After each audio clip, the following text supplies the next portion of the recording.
สำหรับคลิปយើងដែលចង់ផ្លាស់ប្ដូរថ្ងៃខែឆ្នាំកំណើតនៅលើ Facebook វីដេអូមួយនេះខ្ញុំនឹងចែករំលែកពុកម៉ែបងប្អូនទាំងអស់គ្នាពីរបៀបនៃការចូលទៅផ្លាស់ប្ដូរអូខេគោរពជំរាបសួរក៏ដូចជាសួស្តីទៅកាន់ពុកម៉ែបងប្អូនទាំងអស់គ្នាត្រឡប់មកជួបជាមួយនឹងខ្ញុំបាទប៉ាត្រីបន្តទៀតជាមួយនឹង PPY Channel របស់ខ្ញុំបាទផងដែរវីដេអូមួយនេះខ្ញុំនឹងចែករំលែកពុកម៉ែបងប្អូនទាំងអស់គ្នាជាមួយនឹងរបៀបនៃការផ្លាស់ប្ដូរថ្ងៃខែឆ្នាំកំណើតនៅលើ Facebook អញ្ចឹងបើសិនជាបងប្អូនយើងប្រើប្រាស់ទៅលើ Facebook ហើយយើងចង់ផ្លាស់ប្ដូរថ្ងៃខែឆ្នាំកំណើត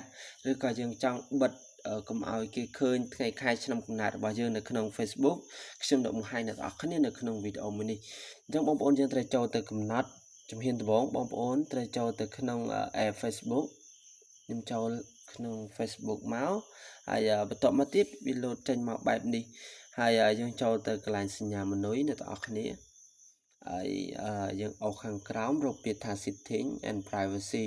ហើយយើងចុចពាក្យថា Setting បន្តទៅមុខមួយដើម្បីឲ្យបងប្អូនយើងងាយយល់ហើយយើងអុសខាងក្រោមបន្តិចបងប្អូនយើងនឹងឃើញពាក្យថាprofile detail កន្លែងនេះយើងចុចមក profile detail ហើយយើងអុសពាក្យថាយើងអុសឃើញកន្លែងសញ្ញានំ cake នេះគេដាក់ December ហើយគេដាក់ថ្ងៃទី11ហើយសញ្ញាកូនសោហើយមួយទៀត2000សញ្ញាកូនសោ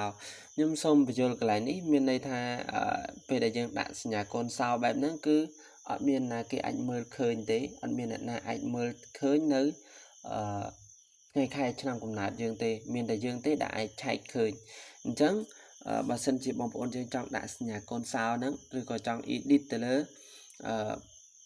birthday ហ្នឹងគឺគ្នាយើងអាចចូលទៅ edit បានយើងចុចកន្លែងសញ្ញាប៊ិចនេះមកហើយយើងចុចពាក្យថា edit អ្នកទាំងអស់គ្នានេះកន្លែងនេះគេដាក់ថា edit your birthday អញ្ចឹងយើងចុចមកបន្ទាប់មកទៀតយើងអាច edit បានយើងចុចពាក្យថា edit ហើយយើងចុចទៅលើវាមកកន្លែងនេះ edit ទៅលើថ្ងៃកន្លែងនេះខែមានពី November រហូតដល់ December ហើយកន្លែងនេះគឺឆ្នាំអញ្ចឹងបងប្អូនយើងអាចដូរបានហើយក្រោយមកទៀតបើសិនជាបងប្អូនយើងចង់លាក់ទៅលើ birthday ហ្នឹងកុំឲ្យគេឃើញជាសាធារណៈអញ្ចឹងយើងចុចមកបងប្អូនកន្លែងនេះយើងចេញមកវិញដល់ចំណុចនេះគឺយើងឃើញសញ្ញាកូនសោ only me ហ្នឹងយើងចុចទៅលើវាមកហ្នឹងហើយ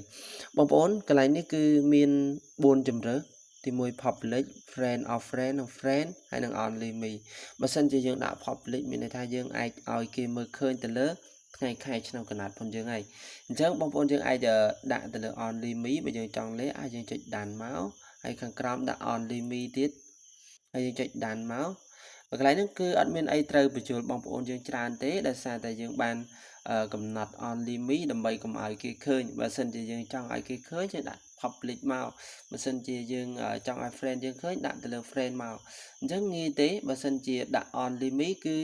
អត់មានអ្នកឃើញទៅលើ birthday របស់យើងទេអញ្ចឹងនេះគឺជារបៀបនៃការដាក់ទៅលើ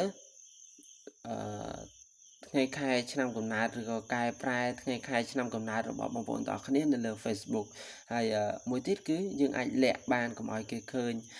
ថ្ងៃខែឆ្នាំកំណើតជាសាធារណៈអីចឹងទៅ